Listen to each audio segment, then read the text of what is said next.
तो मैंने जज साहब से उस दिन वादा किया था कि आप लोग कॉर्पोरेशन से जमीन तलाशिए। मैं वादा करता हूं कि मैं अपने फंड से एक शानदार लाइब्रेरी इन दोनों के नाम से मंसूब करके मालेगांव में बनाऊंगा और मेरी कोशिश रहेगी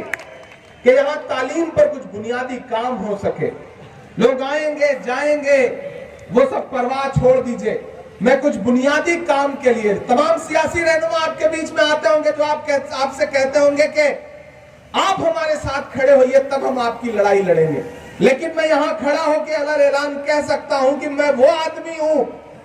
कि जिसने पहले देश की पार्लियामेंट में खड़े होकर के बुनकरों की आवाज उठाई, उसके बाद बुनकरों के बीच में आकर के कह रहा है कि मैं आपसे बातचीत करने आया हूं, मुझे अपने मसले बताइए, मैं आपके लिए खड़ा हूं। क्योंकि मैं डरा नहीं, मैं झुका नहीं, कहीं छुप छुपा के खड़ा नहीं। जो डटे हुए हैं महाज पर, मुझे उन सफों में तलाश कर। मैं चुप नहीं हूं, मैं जानता हूं कि दौर मुश्किल है, मैं जानता हूं कि वक्त मुश्किल है, आवाजें खामोश की जा रही हैं, होठों पे ताला लगाया जा रहा है, जिंदान खुले हुए हैं, डराया जा रहा है।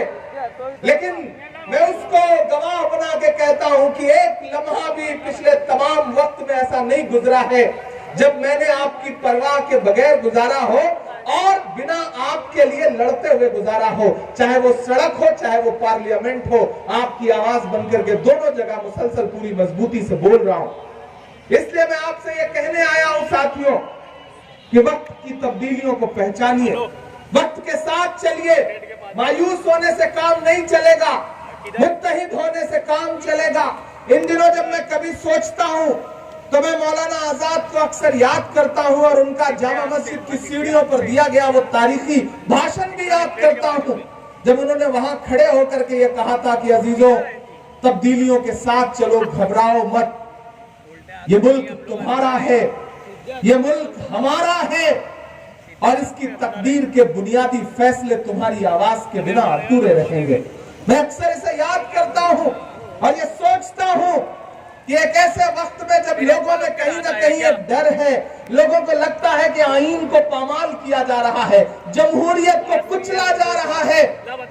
ऐसे वक्त में हमें मुत्तहिद होकर के, एकजुट होकर के खड़े होकर के तिरंगा बनाया जाता है। तो मैंने कहा कि स्पीकर साहब, मैंने देखा है भिवंडी के लोगों का दर्द, मैंने देखा है मालेगांव के लोगों का दर्द, मैंने देखा है इचलकरंजी के लोगों का दर्द, मैंने देखा है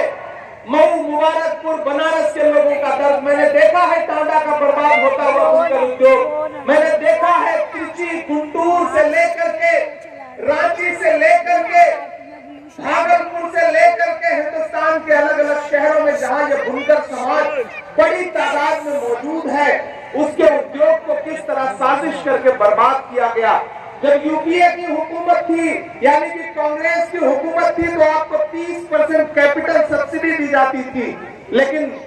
भाजपा की सरकार आई तो उसने सब्सिडी घटा करके 10% कर दी और पिछले कई महीनों से वो भी मिलना बंद हो गई है। जब मैं पढ़ रहा था इस उद्योग के बारे में तो मुझे ये पता चला कि आप अपनी उंगलियों के हुनर से सिर्फ धागे से धागा नहीं जोड़ते हैं, आपने रिश्तों की भी एक डोर बांध रखी है आपस में, और हमारी जिम्मेदारी बनती है कि हम आपके बीच में आए और आपसे गुफ्तगू करें। मैं माइनॉरिटी डिपार्टमेंट का अक़लियती शोबे का नेशनल चेयरमैन हूं, तो मैंने ये सोचा, मैंने ये प्लान किया कि मैं हिंदुस्तान के हर शहर में जाऊंगा जहां बुनकर समाज बड़ी तादाद में रहता है और उसका दर्द सुनूंगा और उसे फिर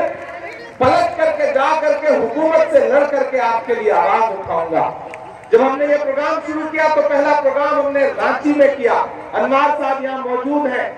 कई हजार बुनकर समाज के लोग आए और उन्होंने अपना दर्द बयान किया, अपनी बातें की, और फिर आज मैं आपके बीच में खड़ा हूं। कोई खुशबू न कोई फूल न कोई रौनक, उस पे कांटों की जहालत नहीं देखी जाती। हमने खोली थी इसी बाग में अपनी आंखें, हमसे इस बाग की हालत नहीं देखी जाती।